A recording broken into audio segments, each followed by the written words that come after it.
Gentleman, may I have your attention please. मौसम की गड़बड़ी की वजह से किसी भी सुरक्षा मानक से कांटेक्ट नहीं हो पा रहा, इसीलिए हमारी फ्लाइट जूनागढ़ गांव में लैंड करने वाली है। कृपया अपनी सीट की पेटी अच्छे से बांध लें। चिंता की कोई बात नहीं है, आज शाम को ही हमारी फ्लाइट टेक ऑफ करने के लिए बिल्कुल तैयार हो जाएगी और असुविधा के लिए खेद है। Ladies and gentleman, may I have your attention please. कुछ ही देर में फ्लाइट एक ऐसे गांव में लैंड करती है जहां चारों तरफ धूल ही धूल थी। हरियाली के नाम पर रेत के टीले के बीच में थोड़ी बहुत घास नजर आ रही थी। ओह नो, ये कैसी जगह है? दूर दूर तक ना कोई ट्रांसपोर्ट है ना रहने की जगह। ये कैसा खंडहर गांव है? भला एयरपोर्ट के नाम पर सिर्फ एक सड़क बना रखी है और कुछ भी नहीं। बसंत देखता है कि सभी आसपास ही टेंट लगाकर रहने का जुगाड़ कर रहे हैं। शाम तक की तो बात है, भला इसमें टेंट लगाने की क्या जरूरत है? और वैसे भी एक इंटरेस्टिंग जगह पर आ गया हूं मैं, शाम तक घूम फिर कर वापस आ जाऊंगा। ये सोचकर बसंत गांव के अंदर दाखिल हुआ। अरे बाप रे, बहुत गर्मी है इस गांव में तो। भैया सुनो, जरा एक नींबू पानी लगाना। ये लीजिए भैया, अभी तो गर्मी आई भी नहीं है, अभी तो बस शुरुआत है, शुरुआत। अरे ये क्या, मैंने आपसे नींबू पानी मांगा था, आप ही मुझे क्या दे रहे हैं? अरे पी लीजिए साहब, ये है बेल का रस, समझे? हमारे दादा और दादा के जमाने का नुस्खा है ये। हाँ, बेल का रस? I don't like it. अरे भैया, इसकी आपको बहुत जरूरत पड़ेगी। अभी 10 कदम आगे जाएंगे ना तो कदम लड़खड़ाने लगेंगे इस गर्मी में। पूरे गांव वाले यही रस पीते हैं, वो भी मेरे ही ठेले से। हाँ, पेट को भी ठंडा रखता है और ताकत भी बनाए रखता है ये, समझे? पी लीजिए। बसंत दुकान वाले के कहने पर नाक बंद करके वो जूस पी लेता है। इसका टेस्ट ना बिल्कुल भी अच्छा नहीं था। ये लो पकड़ो अपने पैसे। बसंत आगे बढ़ा, उसे बहुत सुंदर बगीचा नजर आया। पूरे गांव में कहीं हरियाली नहीं है, लेकिन ये एक थोड़ी सी शांत और अच्छी जगह लग रही है। It's like a park. Basant अपना सूटकेस साइड में रख देता है। पेड़ों की छांव के नीचे चिड़ियों की चहचहाहट के बीच उसे अच्छी नींद आ गई, लेकिन उसकी नींद जैसे ही खुली उसने देखा कि अब अंधेरा होने वाला है और ठीक उसके सर के ऊपर से वो हवाई जहाज उड़ा जिसमें वो बैठकर वहां पहुंचा था। बसंत बौखला गया। Oh shit shit shit shit, मुझे समय का पता कैसे नहीं चला? ओह नो, सब जा चुके हैं और मैं यहाँ रह गया। ये तूने क्या किया बसंत? तू इतना बेवकूफ कैसे हो सकता है रे कि तू सो गया और वो भी बेफिक्र होकर? बसंत अपना फोन लेकर यहाँ से वहाँ दौड़ने लगा, लेकिन गांव में कहीं भी नेटवर्क नहीं मिला। वो जैसे ही बाजार के बीच पहुंचा, सभी लोग उसे तिरछी नजरों से देखने लगे। ये जगह एक तो मेरे लिए वैसे ही अननोन है और ऊपर से नेटवर्क भी नहीं आ रहा है। जो मैं अशोक को कॉल करूं, वो हेल्प भेजेगा मेरे लिए। और ये लोग तो मुझे बहुत अजीब नजरों से देख रहे हैं, कहीं मेरा सामान ना चोरी कर लें। इतने में ही राधा बोल पड़ी। अरे शहरी बाबू, आप तो उस हवाई जहाज में बैठकर आए थे ना, वापस क्यों नहीं गए? हमारे गांव में ही रहने का इरादा है क्या? हाँ, अभी थोड़े टाइम तक तो मैं गांव में रुकने वाला हूँ। क्या है ना, वैसे क्या यहाँ आसपास कोई होटल है? राधा मुस्कुराई। होटल के नाम पर आपको सिर्फ तबेले ही मिलेंगे। जी हाँ, यहाँ कोई आता जाता ही नहीं, तो होटल व्यापार तो यहाँ से चलने से रहा। लगता है आप गलती से यहाँ रह गए, वरना ऐसी ऊट पटांग बातें तो यहाँ रुकने वाला कोई नहीं करेगा। गांव में होटल का क्या काम? बसंत और भी ज्यादा टेंशन में आ गया। अरे साहब, आप चिंता मत कीजिए, हम लोग अपने मेहमानों का अच्छा ख्याल रखते हैं। मैं आपको गेस्ट हाउस ले जाता हूँ। Oh my God, very impressive. मैंने तो सोचा ही नहीं था कि ऐसी जगह पर भी गेस्ट हाउस हो सकता है। चलो चलो भाई, लगता है तुम भगवान के भेजे हुए कोई फरिश्ते हो। उसके बाद राघव बसंत को गेस्ट हाउस के पास लेकर आ गया। बसंत ने देखा कि उसके सामने एक टूटी फूटी झोपड़ी है। उस झोपड़ी के बाहर एक लालटेन लटक रही थी। उस लालटेन के आसपास ढेर सारे मच्छर थे। गेस्ट हाउस कहाँ है? जी ये रहा हमारे गांव का सबसे अच्छा हाउस। ये है तो मेरी बुआ का, लेकिन वो पिछले हफ्ते ही चल बसी। तब से तो ये घर खाली ही है और अब आप आ गए हो तो यहाँ रह लो। आप भी तो गेस्ट ही हुए ना, और ये हमारा हाउस है ही, इसलिए आप गेस्ट और ये हाउस, ये गेस्ट हाउस। बसंत अपना सर पकड़ लेता है। अबे यार, यहाँ के लोगों में कम दिमाग है क्या? यहाँ पर इसकी बुआ की मौत हुई है और वो भी पिछले हफ्ते, और ये कह रहा है कि मैं यहाँ पर। बसंत पीछे मुड़कर देखता है। वहाँ घने अंधेरे के अलावा कुछ नहीं था। अरे यार, यहाँ रुकने के अलावा कोई और रास्ता नहीं है। बसंत घर के अंदर दाखिल हुआ। यहाँ बिजली सुबह शाम आती है। बिजली की तो कोई भी परेशानी नहीं है, बस जरा गर्मी ज्यादा पड़ती है बस। लेकिन उसका भी गांव वालों के पास पूरा पूरा समाधान है। ये देखिए, ये आपका बिस्तर। थोड़े बहुत खटमल मिलेंगे लेकिन एडजस्ट कर लेना, और सामने ही खिड़की है, उसको खोल लेना, ठंडी ठंडी हवा आएगी। अच्छा, मैं आपसे अब सुबह मिलता हूँ, मुझे बड़ी नींद आ रही है। अच्छा। ये बोलकर राघव वहाँ से चला गया। बसंत भी बहुत थका हुआ था, इसलिए वो भी सो गया। अगली सुबह जब वो उठा, ओह शिट यार, आज भी मेरे फोन में नेटवर्क नहीं आ रहा है। बिस्तर के खटमलों ने तो मेरा पूरा खून ही चूस लिया। बड़ी गर्मी भी लग रही है यार। ऐसा कहते हुए बसंत झोपड़ी से बाहर गया।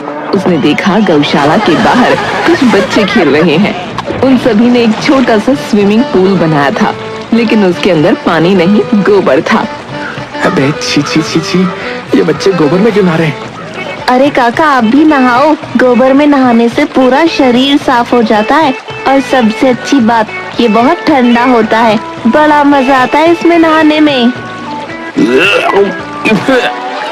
कि तभी शरारती बच्चे ने एक बाल्टी में गोबर का पानी भरा और बसंत के ऊपर फेंक दिया।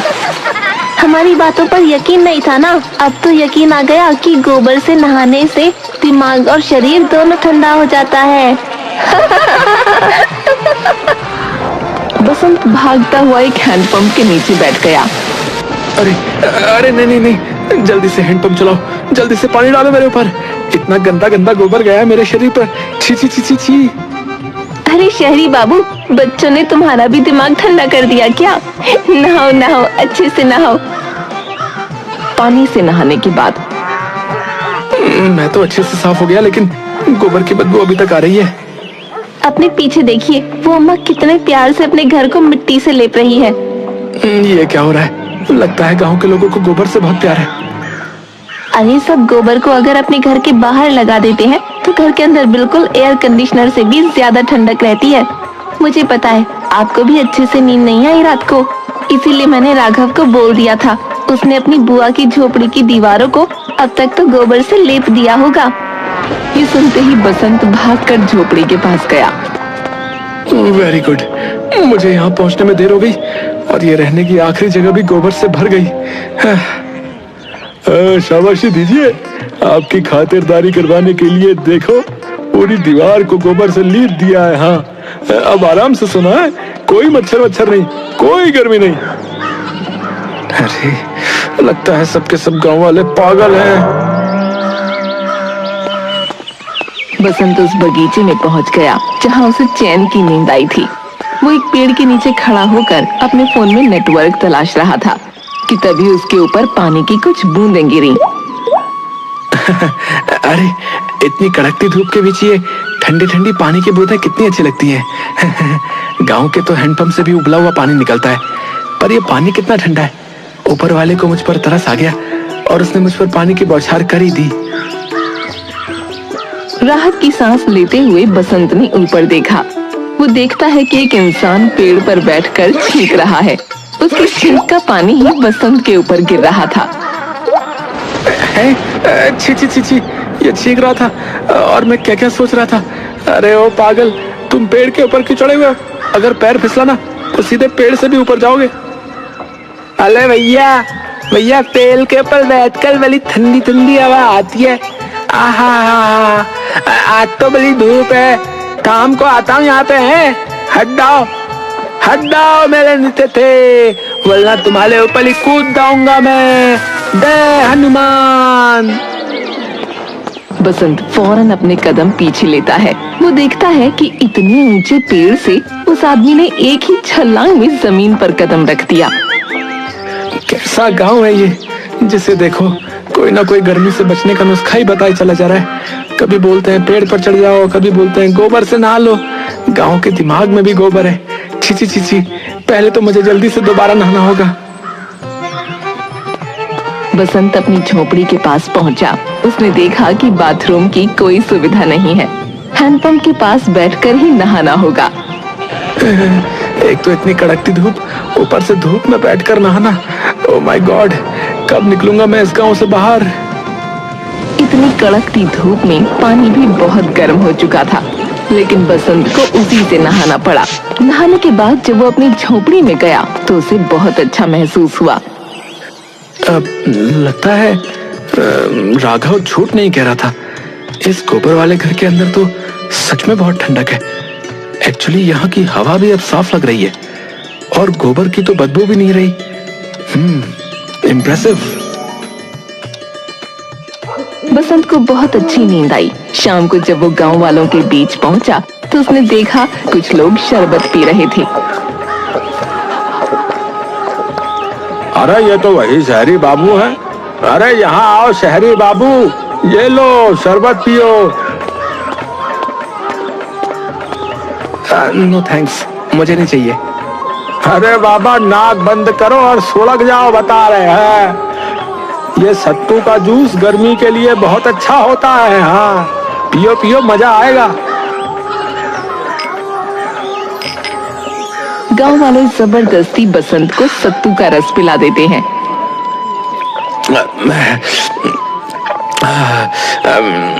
एक्चुअली इतना भी बुरा नहीं है। इसमें नींबू का जो टेस्ट है ना, वो बहुत ही टेस्टी है। एक अच्छा फ्लेवर आ रहा है। प्याज और मिर्च को बारीक बारीक काटा गया है। हाँ, बहुत अच्छा, बहुत अच्छा।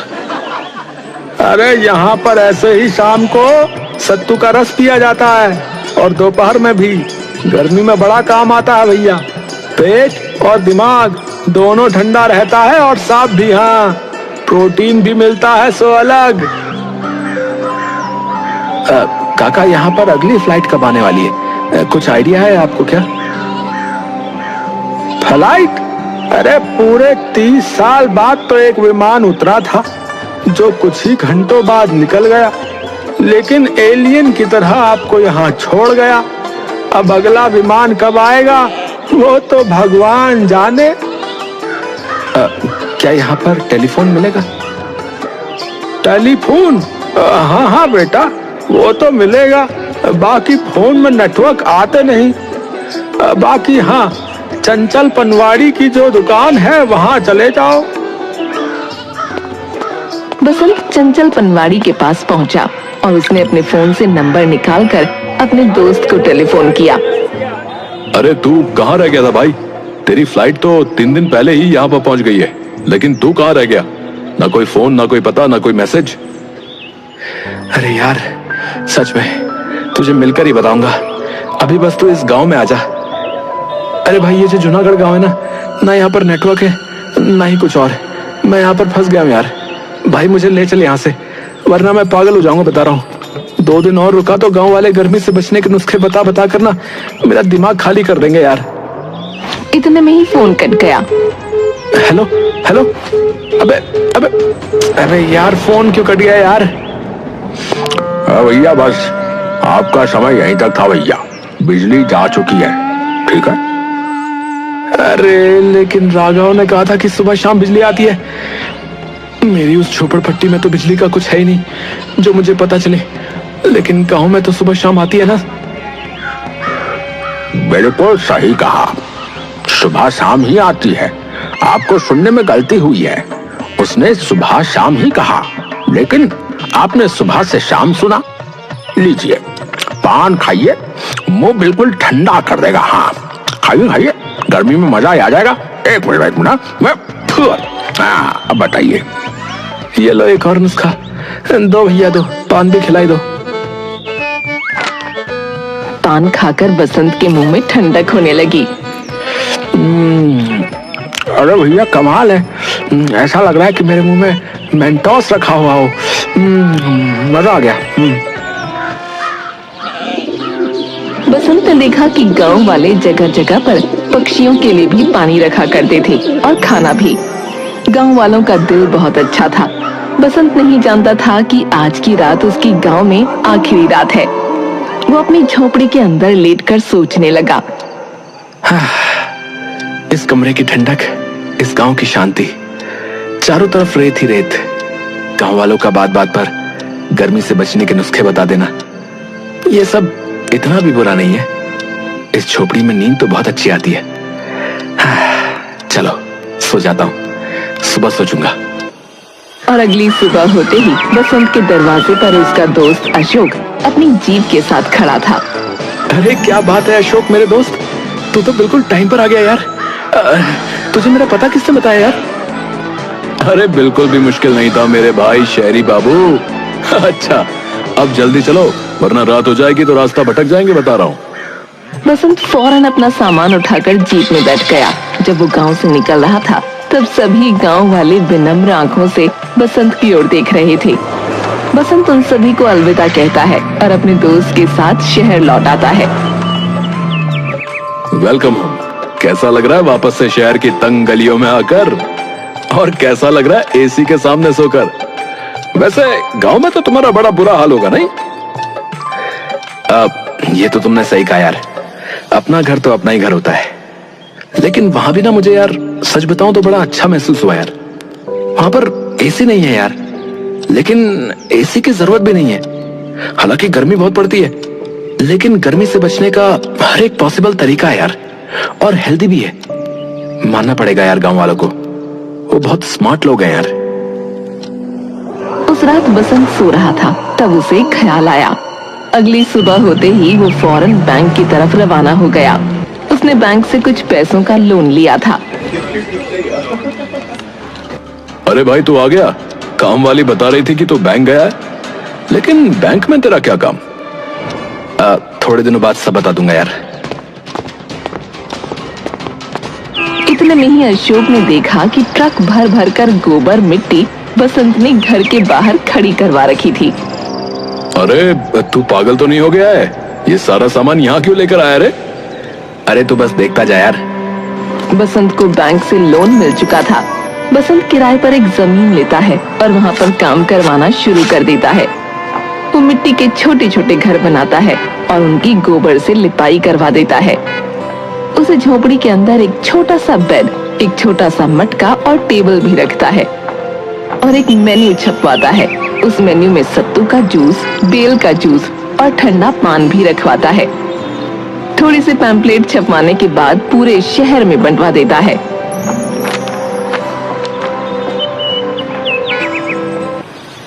अबे यार लगता है भाई तू पागल हो गया है।